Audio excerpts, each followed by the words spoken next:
안녕하세요. 혈관 건강에 대한 진솔한 이야기를 나누는 닥터순의 해피톡입니다. 저는 진행을 맡게 된 아주대학교 의과대학의 이순영입니다. 반갑습니다. 해피톡은 여러분들이 평소 궁금하게 생각하시는 건강 사연을 받아서 전문가 선생님들하고 이제 풀어나가는 그런 시간인데요. 오늘 그런 궁금증을 가장 잘 풀어주실 두 분의 전문가 선생님을 모셨습니다. 안녕하세요. 네, 첫 번째 안지연 선생님께서는요, 내분비내과 전문이시고 현재 한국의학연구소죠. 거기에서 계시고요. 그다음에 두 번째 이미숙 교수님, 안녕하세요. 교수님께서는 임상영양 전공하셨고요. 현재는 경희대학교의 노인학과에서 교수님으로 계십니다. 반갑습니다. 네, 자, 오늘 그러면 사연으로 한번 들어가 보도록 하겠습니다. 안녕하세요. 일하랴 아이 키우랴 정신없는 40살 워킹맘입니다. 예전에는 남편이랑 같이 운동도 다니고 집에서 홈트도 하고 그랬는데 애들이 초등학교에 가면서 챙겨줄 게 많다 보니 운동은 꿈도 못 꾸고요. 아이가 먹다 남기는 게 아깝다고 괜히 먹어서 그런지 또는 나이 때문에 그런 건지 결혼 전에 비해서 살도 많이 쪘어요. 슬슬 건강을 챙겨야겠다고 생각하기는 하는데 어젯밤에도 아이 재우고 나서 술 한잔을 하고 잠자리에 들었죠. 제 유일한 낙이 밤에 맥주 한잔 하는 거거든요. 그런데 오늘 회사에서 건강검진 결과가 나와서 상담을 했는데 공복 혈당이 120이라면서 병원에 가보라는 거 있죠. 친정어머니가 당뇨병 약을 드시고 계셔서 은근히 걱정이 되긴 하는데 올게 왔다는 생각이 들어서 그런지 병원에 가는 게 더 무섭네요. 저 병원 꼭 가야 하는 거겠죠? 당화 혈색소랬나요? 그 수치는 6.2%라고 했어요. 자, 이런 사연이 도착했습니다. 오늘 이제 사연 주신 분은 40대, 그리고 일도 하시면서 아이도 또 돌봐야 하는 그런 워킹맘이시고요. 지금 혈당이 약간 높다는 말씀을 들었고, 그다음 친정 어머니께서 지금 원래 당뇨가 있으셔서 좀 염려가 좀 슬쩍 되실 것 같습니다. 자, 이제 일단 안지연 교수님, 지금 120인데요. 이거 높다고 지금 얘기를 해야 될까? 사실 당뇨 기준이 126 정도로 우리가 보는데 126은 아닌데 120, 40대 120 어떻게 보시는지요? 뭐 연령이랑 상관없이 일단은 공복 혈당이 가장 좋은 건 두 자리 숫자가 좋거든요. 99까지라고 하면 가장 이상적인데 126부터는 당뇨병이라고 얘기를 하고, 지금 여기 사례에 해당되시는 분은 100에서 125까지 그 안에 해당되는 120이니까 혈당이 당뇨병까지는 아니지만 좀 높은 편이죠. 우리가 그거를 공복 혈당이 높다라고 해서 공복 혈당 장애라는 표현을 쓰기도 하는데, 그리고 마침 이분은 당화혈색소라는 수치까지 재셨네요. 이 공복 혈당이나 식후 혈당 뭐 이런 것들을 통틀어서 한 3개월 동안의 평균 혈당을 알 수 있는 수치이긴 한데요. 그 수치가 6.5%부터 당뇨병인데 6.2%다. 역시 5.6% 미만 이하면은 저희가 정상 혈당이라고 볼 수 있는데 5.7에서 6.4 안에 해당되니까 역시 당뇨병까지는 아니지만 혈당이 좀 높은 상태. 엄밀히 말하면 당뇨병 전 단계라고 할 수 있겠어요. 그래서 아직 뭐 당뇨병 때문에 약을 써야 될 정도는 아니지만 그래도 정상보다는 높다. 우리가 주의를 기울여야 된다. 이렇게 이해하시면 되겠습니다. 사실 혈당이 높다. 지금 아마 증상은 없으신 것 같아요. 그렇죠? 일상생활 그냥 다 하는데 증상은 없는데 혈당이 높다라는 것은 어떤 의미로 받아들여야 될까요? 혈당이 높다고 하면은 이제 결국엔 당뇨병으로 갈 수 있다. 이제 이런 얘기가 될 텐데요. 당뇨병이라고 하면 아까 말씀드렸던 공복 혈당이 126부터 당화혈색소가 6.5%부터 이제 얘기하는 것이고요. 혈당 수치가 계속 올라가게 되면 그 포도당, 우리 몸속에 떠돌아다니는 포도당을 세포 안으로 넣어주려고 췌장에서 인슐린이라는 호르몬이 초반에는 이제 많이 만들어지다가 나중에 지쳐서 그걸 이제 충분히 못 만들게 되면 결국에는 혈당이 계속 올라갈 수밖에 없거든요. 그러면은 당뇨병이 되는 거죠. 그래서 지금은 혈당이 높다라는 게 당뇨병이 될 수 있는 그런 전조 증상이 전조 단계다. 이렇게 이해하실 수 있겠습니다. 그럼 당뇨병이 이제 뭐 사실 이제 어머니도 지금 당뇨 병이시고 사실 이게 유전적인 소인이 제법 있죠. 그렇죠. 여러 질병 중에서도 유전적 소인이 제법 높은 질환이라고 우리가 알고 있는데 그러면은 당뇨병이 되면은 이제 어떤 이제 신체적인 문제를 유발할 수 있게 되는지요. 당뇨병이 되더라도 초반에는 증상이 없을 겁니다. 그래서 보통은 잘 모르고 있다가 건강검진에서 그냥 혈당 높다, 당뇨병이다 이런 얘기를 들을 텐데 그래서 이제 또 소홀하기 쉽고요. 그런데 그렇게 혈당이 높은 상태로 방치하게 되면 결국에는 이 당분이 갈 데가 없으니까 이제 소변으로 빠져나가면서 소변량이 많아지고 그러면은 갈증도 생기고 물을 많이 마시고 또 화장실에 자주 가고 우리 몸에 에너지로 쓰여야 되는 포도당이 세포 안으로 못 가니까 자꾸 살이 빠지고 이런 이제 증상이 나타날 수 있고요. 증상이 안 나타나더라도 혈당이 계속 높으면 결국에는 이제 혈관을 망가뜨리고 이제 신경을 무뎌지게 하고 결국엔 이제 발에 상처가 나도 잘 모르고 지내다가 발가락을 절단된다든지 또 콩팥이 망가져서 투석을 해야 된다든지 이제 여러 가지 그런 합병증이 생길 수가 있죠. 네, 그러니까 어떻게 보면 우리 전신에 있는 그런 여러 혈관들에 영향을 미칠 수 있다 이렇게 이제 말씀하신 것 같습니다. 그래서 이제 이분의 지금 고민은 사실 혈당이 지금 뭐 당뇨병까지는 아닌데 이분도 지금 사실 좀 경계선에 계신 분인데 진료를 받아야 되는가에 대한 이제 질문입니다. 지금 수치는 당뇨병 전 단계이기 때문에 만약에 병원을 가시게 되면은 이제 정기적으로 검진을 하자는 이제 말씀을 드리실 거고요. 중간에라도 이제 언제든지 당뇨병으로 넘어갈 수 있으니까 6개월이나 1년에 한 번씩은 최소한 당화혈 색소를 재시는 것이 좋겠고 역시 본인도 얘기를 했었지만 뭐 음식이 남았을 때 그걸 아깝다고 계속 드신다든지 그런 것들이 이제 또 나중에 또 체중 증가로 이어질 수도 있고 이런 부분들이 또 당뇨병으로 넘어갈 수 있는 그런 원인이 되니까 지금이라도 어떻게 하면은 내가 스스로 노력해서 당뇨병으로 넘어가는 것을 막을 수 있는지 그런 생활 습관을 어떤 걸 바꿔야 될지에 대해서 또 선생님과 상의를 하는 것이 좋겠습니다. 어떻게 보면 지금 이제 조절을 시작할 수 있는 아주 절호의 기회일 수 있죠. 그리고 정말 노력해서 약을 먹지 않는 당뇨병으로 진행되지 않게끔 할 수 있는 그런 이제 좋은 기회라고 생각이 되는데요. 또 이제 먹는 게 저희는 항상 문제입니다. 근데 우리가 보통 식사를 조절해야 된다 그러면 상당히 거부감이 있는 것 같아요. 뭘 먹지 마라. 또 이거는 꼭 먹어라. 뭐 이런 식으로 해서 되게 거부감이 있고 참 무거운 이제 내용 중에 하나인데요. 특히 당뇨병에서 조심해야 될 건 뭘까요? 우리가 알고 있는 만성 질환 중에 사실 이 환자분들이 제일 음식을 내가 먹어서 바로바로 수치에 영향을 미친다고 체감하는 질환 중에 하나가 당뇨병이거든요. 근데 이분도 당뇨병 전 단계이신데 사실 영양 관리를 해드리는 입장에서 보면 좀 정확한 지식을 전달하거나 강력하게 조절해야 되는 대상 그룹이 처음에 이렇게 좀 긴가민가하게 조절을 막 시작해야 되는 분들, 그리고 한참 약물을 조절했지만 본인의 의지가 느슨해져서 한 2, 3년 정도 지나고 나서 혈당 조절이 안 되는 분들을 다시 한번 강력히 조절을 해드려야 되는 대상으로 보고 있어요. 흔히 당뇨병이라고 하면 이제 못 먹는 병, 굶는 병, 뭐 음식을 무조건 양을 줄여야 되는 병 이렇게 알고 계시지만 일상적으로는 우리가 먹는 음식들을 보다 좀 골고루 그리고 알맞은 양으로 규칙적으로 이 세 가지의 원칙을 지키면서 본인이 먹는 양을 잘 준수하는 게 일단 가장 중요한 기본 원칙이고요.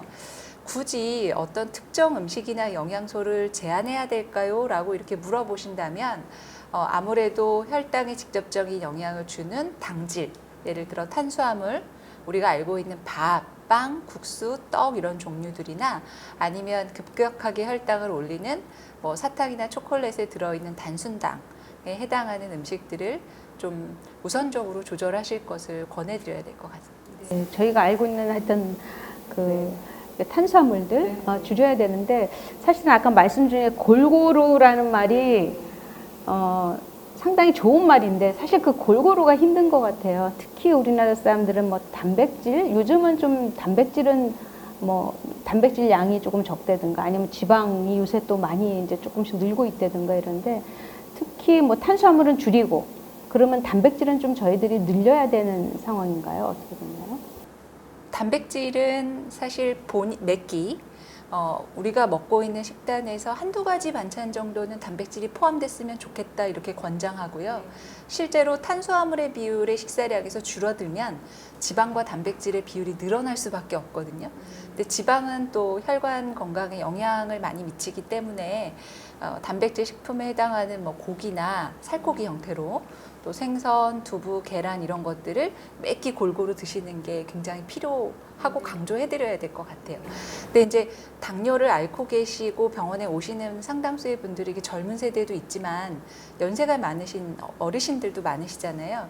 근데 우리나라 사람들 노인분들의 영양 섭취 실태로 보면 오히려 탄수화물의 비율이 한 60에서 70%까지 올라가 있고 단백질의 섭취와 지방 섭취가 상대적으로 굉장히 낮아져 있어서 당뇨로 음식을 조절해야 되는 분들이라면 일단 본인이 먹고 있는 음식들 중에서 이렇게 곡식류, 그 다음에 고기, 생선, 반찬류, 야채류, 그 다음에 과일류, 우유나 유제품 이런 것들을 하루 음식 안에서 골고루 먹는지를 한번 체크를 해보고 특히나 생애 주기적으로 이제 노인분들이나 뭐 혼자 본인이 식사를 많이 챙겨 드시는 편이다라고 하시는 분들은 특히 더 단백질 섭취를 잘 늘려서 드셔야 되는 것으로 저희가 좀 살펴봐야 될 것 같습니다.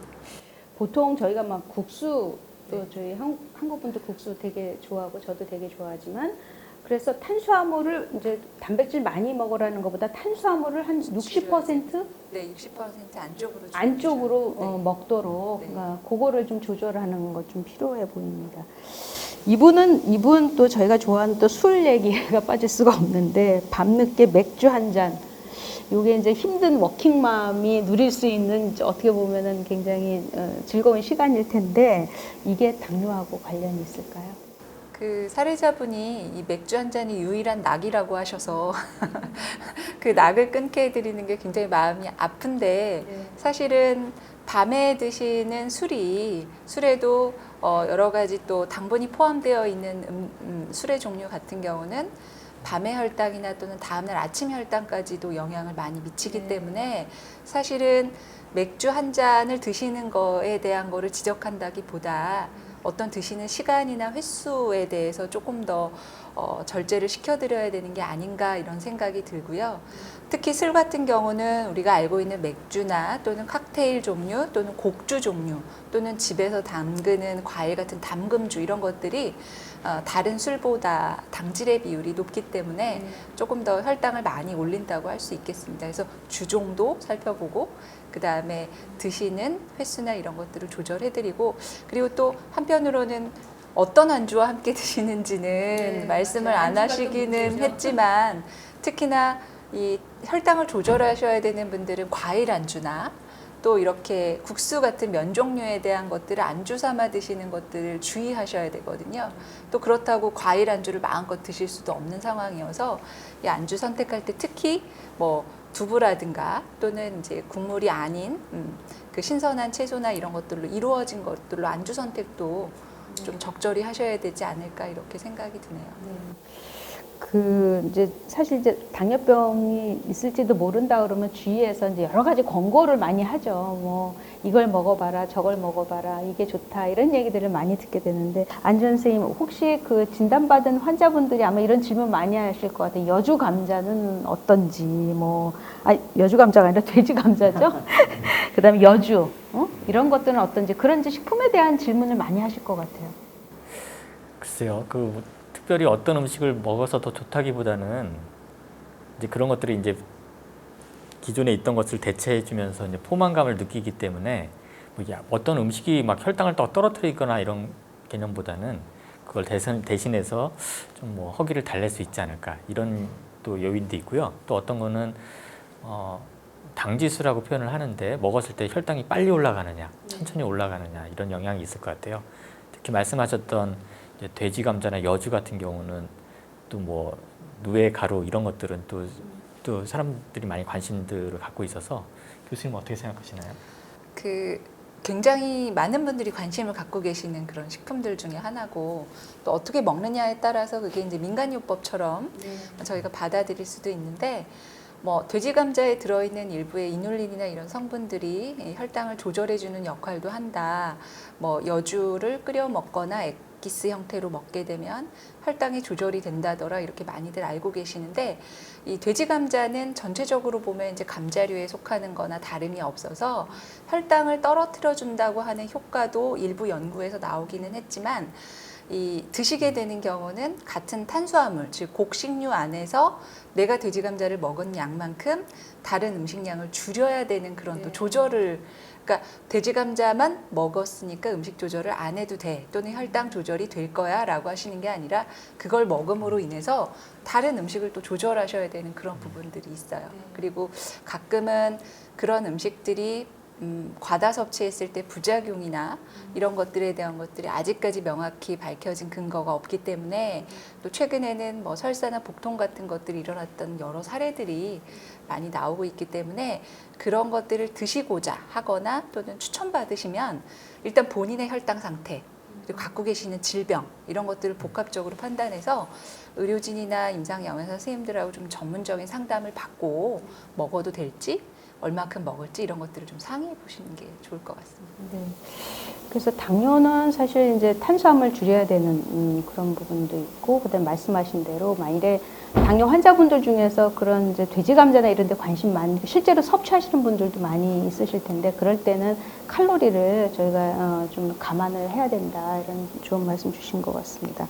근데 보통 이제 탄수화물 어떤 분들은 과일이 일종의 탄수화물에 포함되는 그걸 모르시는 분들도 계신 것 같아요. 그래서 보통 이제 밥이나 이런 것들은 자제를 하면서 또 과일은 또 특히 여름 같을 때 좋은 과일들이 많이 있잖아요. 그런 과일들을 좀 많이 섭취를 하기도 하는데 혹시 과일과 이 당뇨병은 어떻게 과일은 마음껏 먹어도 될까요? 안타깝지만 마음껏 드실 수 있다고 말씀드리기 너무 어렵고요.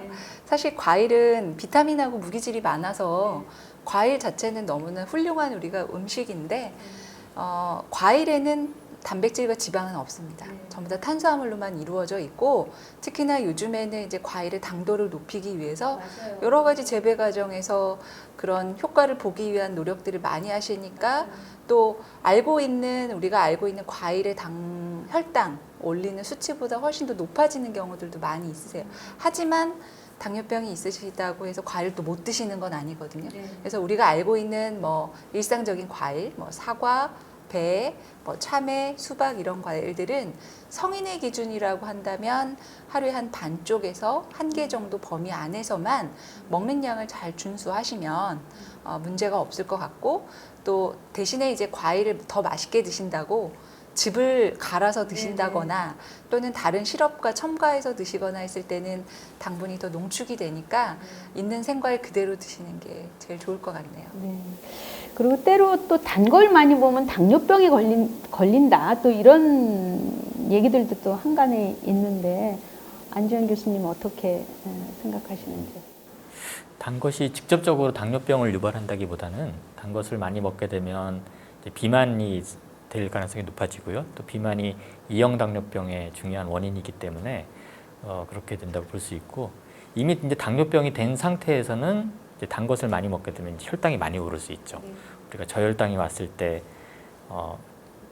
단순당이 많이 들어가 있는 뭐 꿀물이라든지 설탕물, 탄산음료를 드시라고 하는 이유가 빨리 혈당이 올라가기 때문인데 당뇨병이 있으신 분들은 특히 단 것을 좀 주의하셔야 되겠죠. 어떻게 생각하세요? 저도 교수님 말씀에 동의하는데요. 우리가 최근에는 이제 뭐 젊은 사람들도 사탕이나 초콜릿 형태보다는 오히려 제 주변에는 커피를 달게 마시거나 또는 식사 대신에 과일로 대체하거나 또는 이런 뭐 어르신들 같은 경우는 감자나 고구마, 빵 이런 것들로 전체적인 당분이나 탄수화물 섭취가 늘어나는 경향을 볼 수가 있거든요. 근데 그거를 꾸준히 오래 많이 먹었다고 해서 당뇨가 생기는 건 아닌데 그런 것들로 인해서 췌장에서는 인슐린을 분비하기 위해서 더 많은 일을 해야 되고 그런 것들이 관련된 뭐 비만이나 고지혈증과 같은 대사질환을 또 동시에 유발하는 경향이 있기 때문에 조절을 하셔야 되는 분들은 이제 당분을 섭취 자체를 꾸준히 조절하시는 게 맞는 것 같습니다. 좋은 말씀 감사합니다. 하여튼 먹는 거에 대한 오늘 되게 뭐 아무것도 먹는 거 없는데 먹는 거 얘기 많이 했고요. 당뇨병에 대해서는 사실 운동도 되게 많이 강조를 하게 됩니다. 그래서 이분 같은 경우는 지금 한 전 단계 정도에 와 계신데 만일에 운동을 하신다면 주로 어떤 운동을 권하시는지, 운동할 때 뭐 주의해야 될 사항 같은 게 좀 있다면 어떤 게 있을까요? 네, 이 혈당을 낮추는데도 역시 유산소 운동을 많이 강조를 하는데요. 걷거나 뛰거나 이런 운동들이 좋긴 한데 정말 혈당을 낮추고 체중을 빼려고 하면은 이제 가볍게 하는 운동으로는 효과를 보기가 쉽지가 않아서 흔히 이제 얘기할 때 등에 땀이 벨 정도로 걷는다 그러면은 빨리 걸으면서 옆 사람과 대화가 간신히 될 정도의 그런 운동 정도로 하셔야 되겠습니다. 그냥 마을을 산책할 정도로 그냥 천천히 걷는 정도로는 혈당 낮추는 데는 크게 도움이 안 될 수가 있고요. 특히 이 당뇨병이 있으신 분들한테 그 운동할 때 주의하라고 말씀드리는 거는 운동을 이틀이나 3일 이상은 중단하지 마라.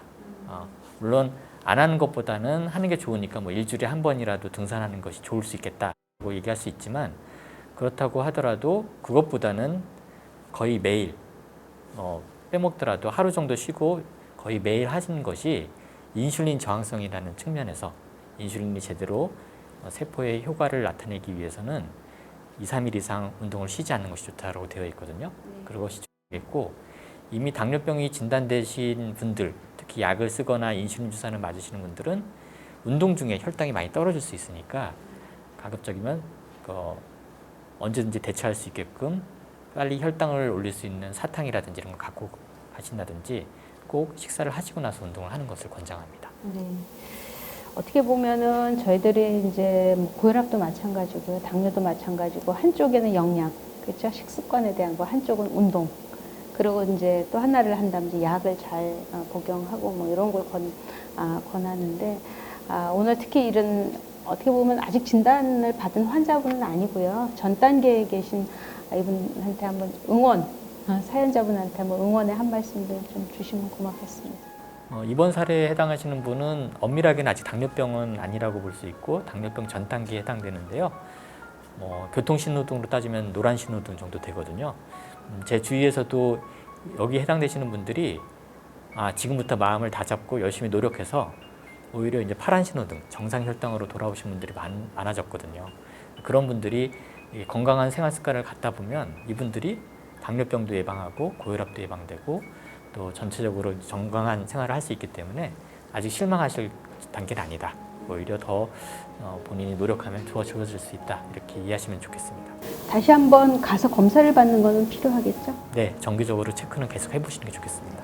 제가 서두에 이제 당뇨병은 본인이 조절하는 거에 대해서 체감을 바로 할 수 있는 질병 중에 하나라고 말씀을 드린 것처럼 아마 체중을 줄이고 그 다음에 음식을 바꾸려고 하는 노력이나 시도를 하는 것만으로도 아마 눈에 보이는 혈당 강화 효과를 굉장히 많이 느끼시게 될 것 같아요. 그래서 지금 말씀 저희가 이제 오늘 대화에서 나눴던 여러 가지 팁들을 잘 활용하시고 또 하나는 절대적으로 이 탄수화물과 당분에 대한 섭취를 줄여야 되는 것만큼 본인이 즐겨하는 음식이나 아니면 줄여야 되는 음식들에 대해서 체크리스트를 한번 마련하셔서 그런 것들을 얼마나 먹고 있는지 꾸준히 자기 감시를 해보실 것을 권장을 드리고 열심히 잘 조절하셔서 정상 혈당으로 건강을 유지하시기를 응원드립니다. 네, 고맙습니다. 두 분 선생님 정말 좋은 말씀 많이 주셔서 오늘 이 시간을 이렇게 이제 마무리하고자 합니다. 큰 도움이 되셨기를 바랍니다. 오늘 이렇게 이제 혈관 건강에 대해서 저희들이 이제 진솔한 그런 이야기들을 나누는 그런 닥터순의 해피톡, 다음에 또 다른 사연을 가지고 여러분들을 만나 뵙도록 하겠습니다. 감사합니다. 수고하셨습니다. 감사합니다.